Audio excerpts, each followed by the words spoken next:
Hello, everyone. Welcome today to another edition of Ottawa International Food and Book Expo video podcast. We're here today because we have an amazing guest who was an exhibitor at the recent edition of the Ottawa International Food and Book Expo to talk about her fabulous book and her experiences at the event. So take it away, Santos.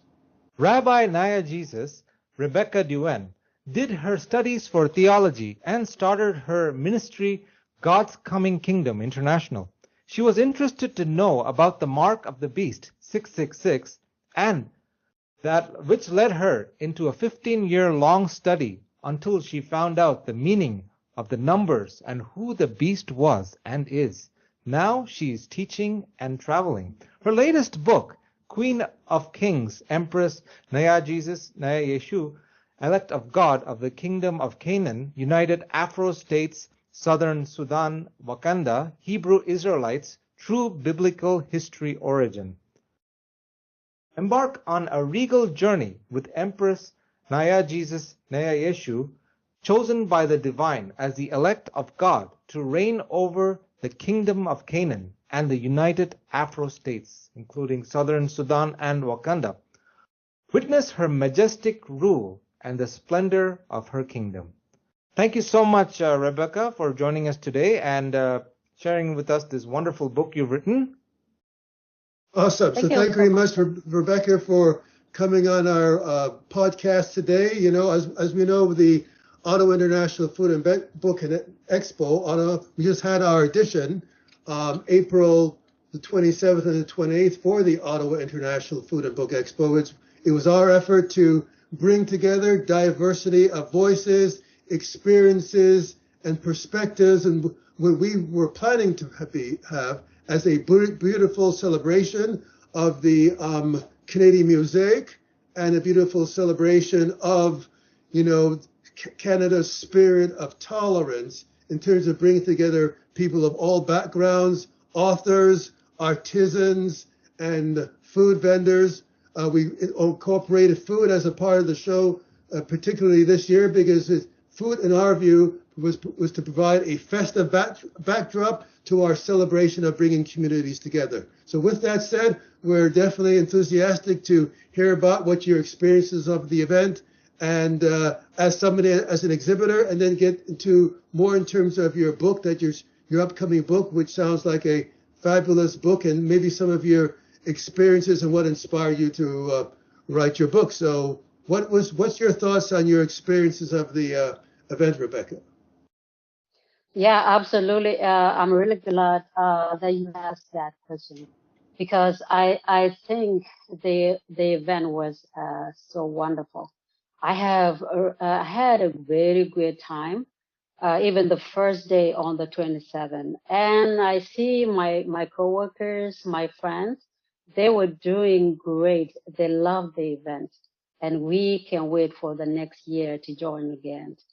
So it was really amazing. You organized it very well, and the team was great. So we love that. Yeah. Fantastic, awesome. And you also had participated in our panel discussions, including the panel discussions about natural health, naturopathy, and how people can be better, live stronger. So what was your experience of being a panelist on that to discuss that and have inspiring words for the people who want to know how to feel better and live more healthy, productive lives? Yeah, that was really nice. The panel was really great, and the health issues that we have here in Canada and all over the world was really good to talk about it. I really enjoyed that, and I got a feedback from many people also that was saying, yeah, the topic is great, and they enjoyed it, and they wanted to hear more about it, because the health they understand is really a great topic to talk about it. We have to really get into our health issue and figure out how we can deal with this, including joining the health industry, especially those who are producing food, health food for vegetarian and veganism, and everything was so great, and I can wait to do it again. Yeah, I love that.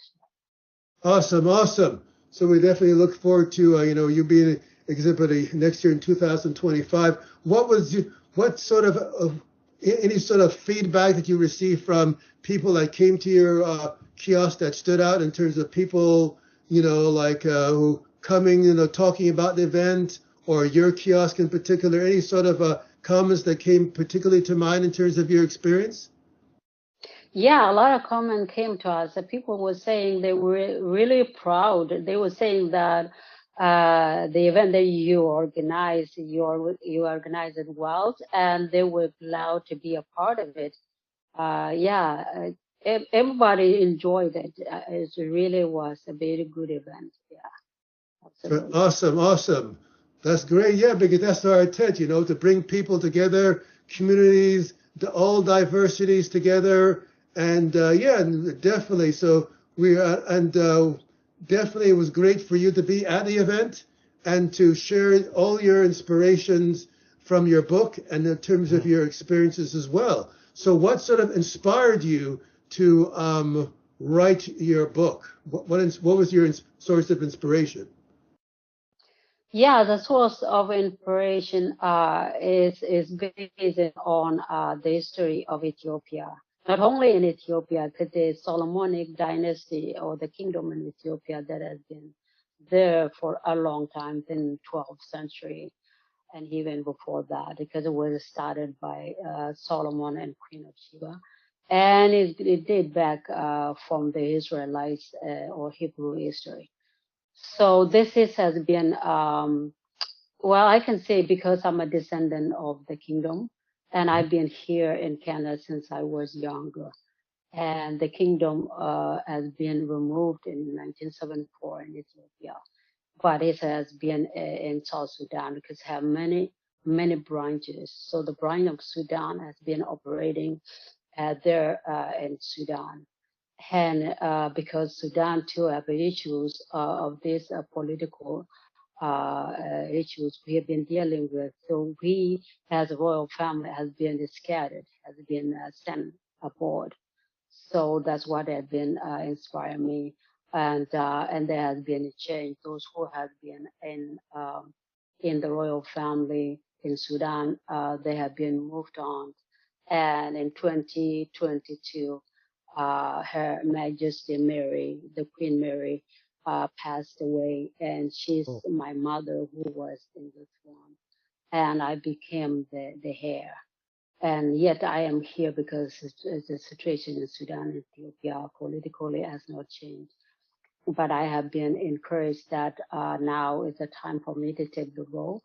And before I return, this story have to go through the world, have to be spread. So I've been working on this book because in 2015, they told me, you have to come back. You have to come to see us.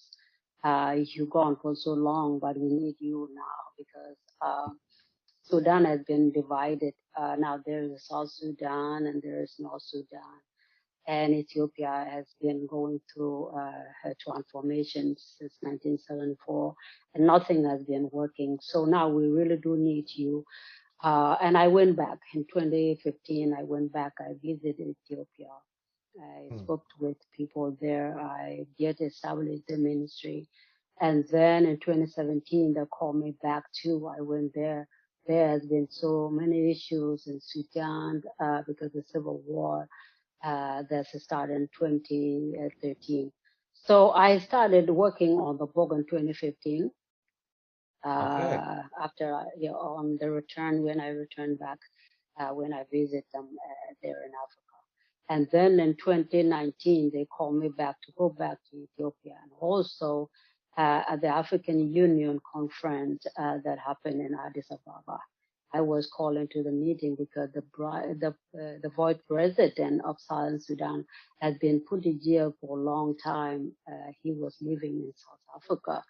And then I have to work with a team in Geneva, Switzerland, and a Donald Trump team there in America. So doing some negotiation about how it's going to be released, which was, thank God, it did work out. He was released in 2019. And then I had to travel to to Khartoum in Sudan. And then I had a meeting with the team there in Khartoum. And then I had to return back. That's when the COVID happened in 2020. So I spent like 9 months in Ethiopia, and also I had to go to Sudan. So the situation now is that I am the heir of the throne, and the thing are not working, and the people want me to go there, but the message has to go through because I've been here and I am in North America, and there is a lot of things going on that I mentioned, I talk about in the book.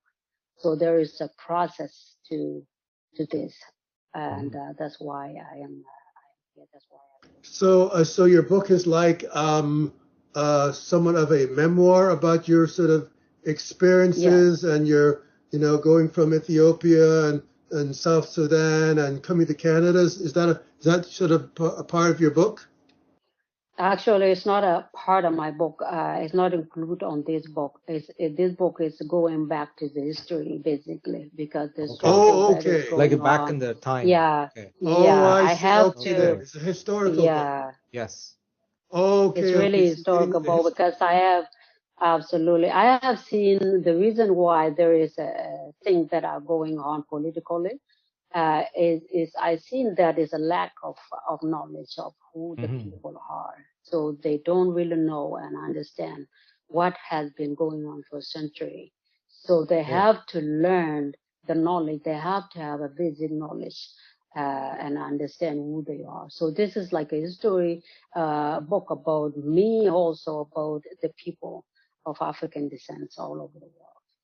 Oh, I see. Okay, then. So you're trying to, so I guess, a lot of times, people are inundated with history from certain sources and there's a dearth of information about Africa, so that people misperceive it as some place that is primitive when it has a rich history of civilizations and kingdoms which were far in advance of Europe. So you're sort of helping to fill the gap of the missing parts of African history that people don't know about. Bringing back the glory. Right. What really happened. Absolutely. This book is go back to the beginning of time, basically, because I have a background of the Bible and the study of the theology. So it's a part of religious study, also a historical study about African people and all human beings of the earth. I bring everything together and sum this up in this tiny or this book. It's not a big book, but I put a lot of things, a lot of information into it that I think is going to help the people understand and open their eyes and realize what is going on. And also, I talk about the Solomonic dynasty that the people think is already gone, in 1974, but they have no idea that it actually exists there in Sudan. So that is a part of this that is going on. Yes. So could you remind people watching this program or listening to it, what is the title of your book and when do you think it will be available? The title is Queen of Kings, Empress Nyajesus Nyayecu, elect of God of the Kingdom of Canaan, United Afro States, Southern Sudan, Wakanda. And it's already available. Awesome. Available since April the 18th. So it's already available worldwide. Yes. Fantastic. So we'll be putting a link below this interview so that people can immediately check out and hopefully buy your book and see a part of history that they have not experienced before. So that's what we're going to be doing. So people will be able to definitely immediately buy your book. And your book also, we were talking before about the number 666. Is that a part of the book, or is that something that's just a part of your experiences? Yes, I have a book would be released too. It's not a part of this book. So this book I separated from this book. So I didn't include it on this. So it's coming soon, and you can people can ask me about that. I can talk about it a little bit, but it's not in the book. Oh, I see. Okay, then. So yeah, so just to segue for a little tiny bit. So what was some of your insights about 666 and its significance to our? That's the mark of the beast, as a lot of people know about.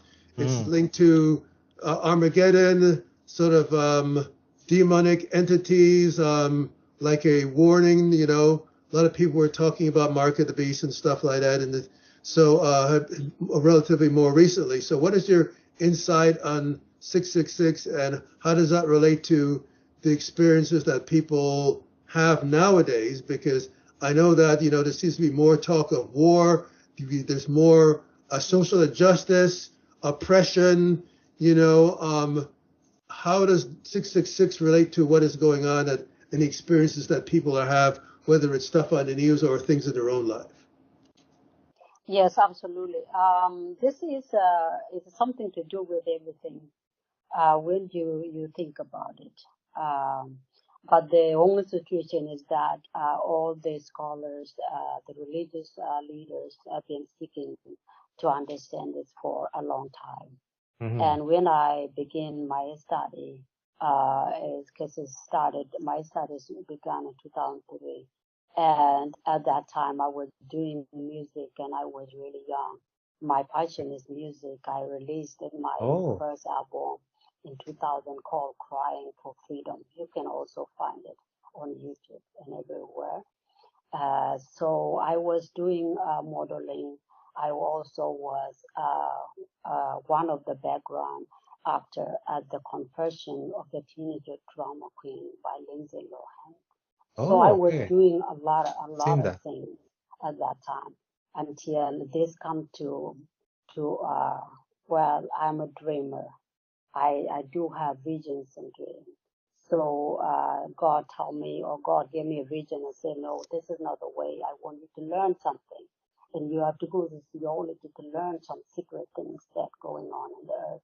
So that's when my journey began on studying theology and find out. And for my surprise, I didn't know that people were looking for this 666 until I began the research.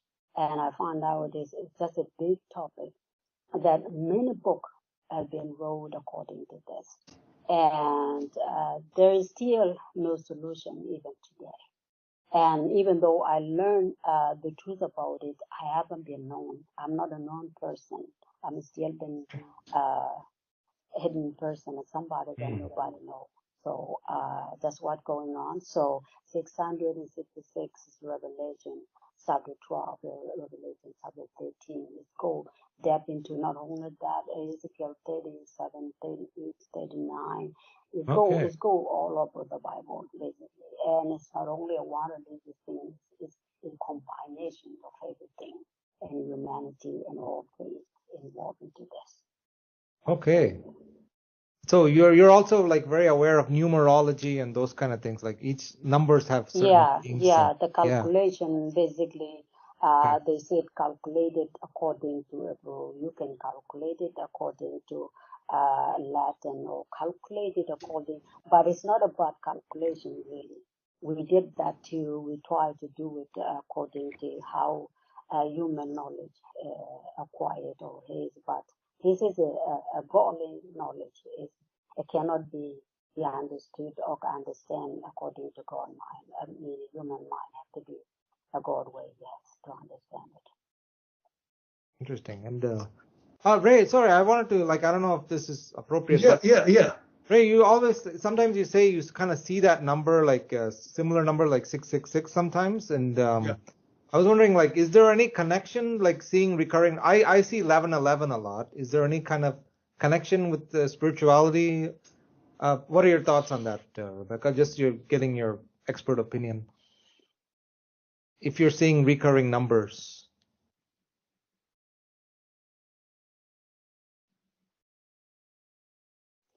The question is directed to me? Yes. Sorry. Yes. Okay, I will repeat the question again. I didn't hear it. Sorry about that. No, I was just wondering, sometimes, Ray sees the number 666. Yeah. Wherever you go, it could be something random. It could be like a license plate number or something innocuous place, like a price of something, or sometimes I see 11:11 a lot. Like I just randomly look at the clock and it's 11:11. I was just wondering if you think there's some kind of connection with the higher spirit realm and us trying to inform us or guide us in any way, and your thoughts on that. Yes. Yeah, it's happened when you're seeing those numbers. It's something to do in your mind, because when you think about this number a lot, you can see these kind of signs. But it's really nothing to do exactly about the number itself. Mm-hmm. It's a hidden knowledge. It's a hidden thing. Okay. We thought that too. We thought that it could be a number 666. You can see somewhere on things. It happened like that too, but it's really not about that at all.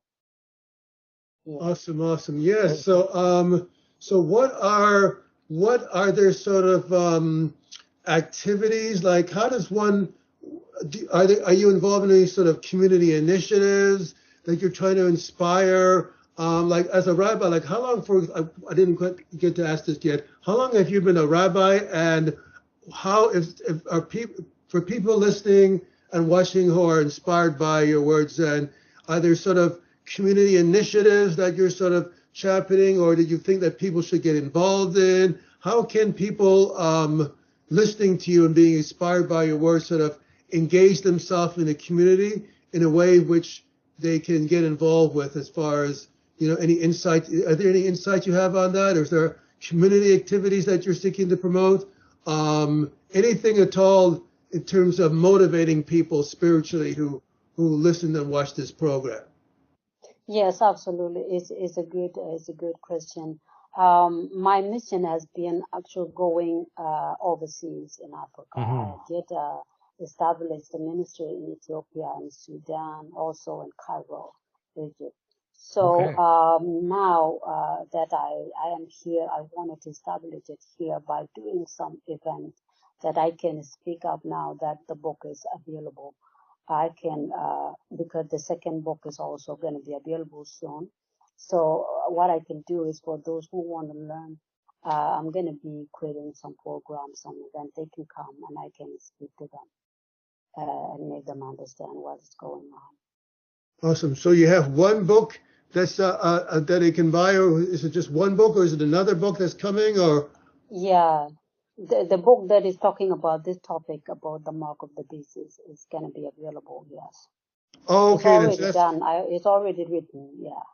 Oh, okay. But it's not public yet, yes. Interesting. Oh, I see. Okay. So you have one book that we'll be promoting the link to at the bottom of this podcast. And then you have another book on 666, which is upcoming. Yes. Okay. Awesome. And do you have a title for that for you to look at, or will that be a surprise and we'll interview when that comes out? The title is The Mark of the Beast and the Mark of Yeshua, because the people don't understand that when you talk about the mark of the beast, God himself have his own mark, because the word mark means a sign. It's a sign, it's a seal of authority. Okay. If the beast have a sign or a seal of authority, you could be sure that God does have a seal. So this is the title of it, and is revealing not only the mark of the beast or the seal of the beast, but also the mark of God or the seal of God. Awesome. That's fantastic. So definitely very inspirational. Yes. Are there sort of any sort of area related to your book or your experience of the expo that you didn't get to communicate, that you would like to express for our listeners out there who are listening to this podcast? Any sort of areas that we didn't cover yet? Yeah, not yet. It's basically not available anywhere yet. I'm dealing with this new book that is just released, and after that I can go to this chapter of this topic. Okay, awesome. That's fantastic. So so definitely people are going to be definitely most anticipating your upcoming book, and definitely, as I mentioned before, we're going to be posting a link to your current book so that people can get for just joining us. perspective on Africa from a critical standpoint that that they haven't gotten before because of African history has been, definitely marginalized in terms of how when people talk about history. A lot of people know about what's going on in Canada, the States, or Europe, but not necessarily. Africa has been a bit of a enigma because of a lack of coverage on that. Yes. Yes, absolutely. A knowledge you have to only gain when you search for it, and you cannot ask other people to teach you, they can teach you when you want to, but your history belongs to you, and you have the right to seek it out yourself. As our people been looking for the truth is only can be found within us, and it have to be found through our history. So I really don't blame other races for anything at all. But good. They already know the truth, and they want us to wake up into the truth and find out ourselves. Because the God who created everything is a God of all mankind. And He wake up other people in this earth, and He can wake us up too and reveal the truth to us. So this is directed to African people, basically, but it's actually for all races, because we are one. You see, the what is going on in this world is a lack of knowing each other, including other people or other mankind. We think we are different. But reading this book, I think it's going to wake many people up, that we not as different as we think or we thought or we've been told. We can go back to Genesis. We can go back to all prophets, all the messengers that the Lord has sent in this earth. They're talking about the same thing. So this book is actually mentioning many, many things in this earth. And I talk about many issues and many things that can be dealt with. Absolutely. I cannot talk or reveal more because I have to give people a chance to go and find out or read the book. Yeah. Fantastic. Yeah, we don't want to give away, any sort of anything revealing about it, but we want to inspire people to read the full context in your book and get the insight necessary for them to move forward. Because if you take things out of context, then it can distort your ability to be inspired by the full breadth of the knowledge. Right. Awesome. So thank you very much, Rebecca, for taking time to come with us and joining us for Ottawa International Food and Book Expo presents. We're definitely looking forward to your upcoming book, as well as inspiring other people to check out your book that's up and already available. Just click the link below and check out a very important book written by Rabbi Rebecca about a missing history that everybody should be aware about. So thank you very much, Rabbi Rebecca, for coming on and joining us in the show.